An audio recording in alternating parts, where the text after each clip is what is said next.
យើងនឹងថាឲ្យតាំងតែពីតូចមកមិនដែលរៀនផ្នែកអក្សរសាស្ត្រនិងឧស្សាហ៍សម្រាប់ការហ្វឹកហាត់ទេដូច្នេះ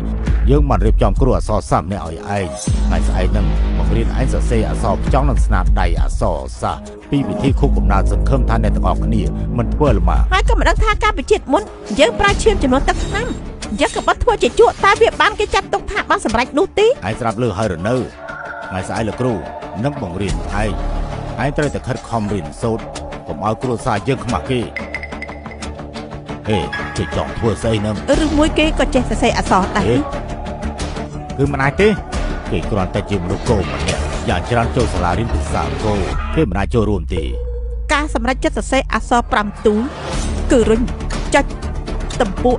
ទប់ស្កាត់មកដល់ម្រាមដៃគួរតែរឹងមាំហើយបាត់ដៃគួរតែទទេនឹងត្រង់រក្សាកដៃរបស់អ្នកឲ្យថិតថេរដូចជាការកាន់ទឹកហើយគួរតែត្រង់ដោយបន្ទាត់ចាំហើយនៅចាំហើយអក្សរទាំង5តួនេះឯងត្រូវយល់ពីវាឲ្យម៉ត់ចិត្តក្នុងមួយជីវិតនេះបានបង្រៀនយើងអក្សរទាំង5តួនឹងជាការពិតគឺធ្វើដូចនេះសោះបើគ្មានបទពិសោធន៍20ឆ្នាំគឺមិនអាចធ្វើបានទេជីងទាន់ទៅតែអាយុ10ឆ្នាំទៅប៉ុណ្ណោះ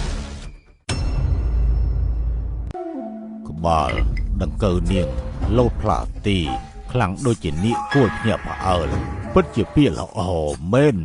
ហើយល្អណាស់កូនប្រុសយើងមានជំនាញសរសេរអក្សរចង់យ៉ាងជ្រាលជ្រៅចង់ជក់គឺដូចជានាគនឹងពោះកម្លាំងនៃជក់គឺខ្លាំងអាចទាញចូលក្នុងផ្នែកកាយនៃក្រដាស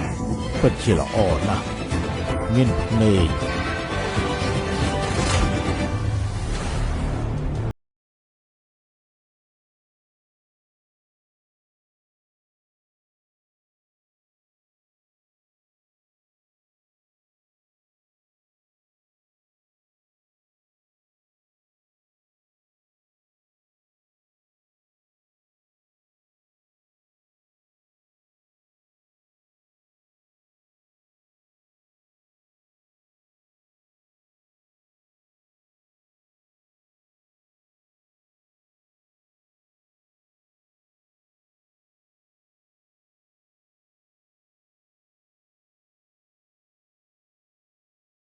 ទុកដែរអត្តរិទ្ធ3សងនៃរាជការសងដែរព្រះអង្គម្ចាស់ចិនណារក្សាលេយ៉ាសេពេលជាច្រើនឆ្នាំយកខ្ចីគេ3ថ្ងៃឯងប្រយ័ត្នព្រាមទៅពួកគេទាំងពីរនឹងមកដណ្ដើមយកឥឡូវហើយណាអ្នកបាក់តើវាជាអក្សរស្អីទៅខ្ញុំមិនអាចឃើញទេ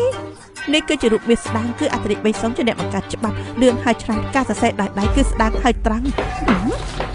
ពិតជាថ្លើមធំមែនបំណែកដឹកជ័យពីព្រះអង្គម្ចាស់ចិនណាពួក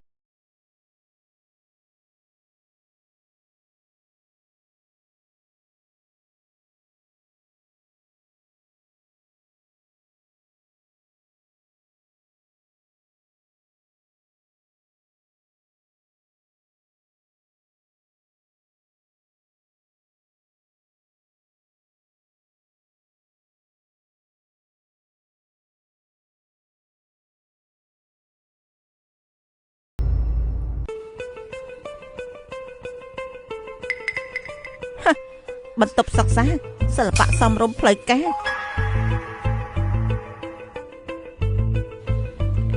អ្នកប្រុសស៊ូមិនអាចប៉ះពាល់នឹងទ្រព្យទាំង4នៃការសិក្សាមែនទេប្រហែលជាមិនស្គាល់ទេ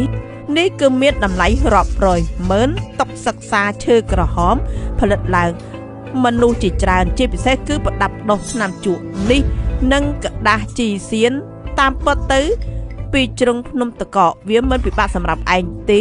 មើលសម្រាប់គ្រួសារស៊ូយើងដែលមានគ្រឹះជ្រៅឯងសើចស្អីហ្នឹងกระดาษខ្លាំងខ្លាយជីងសៀននេះมันអាចប្រកាស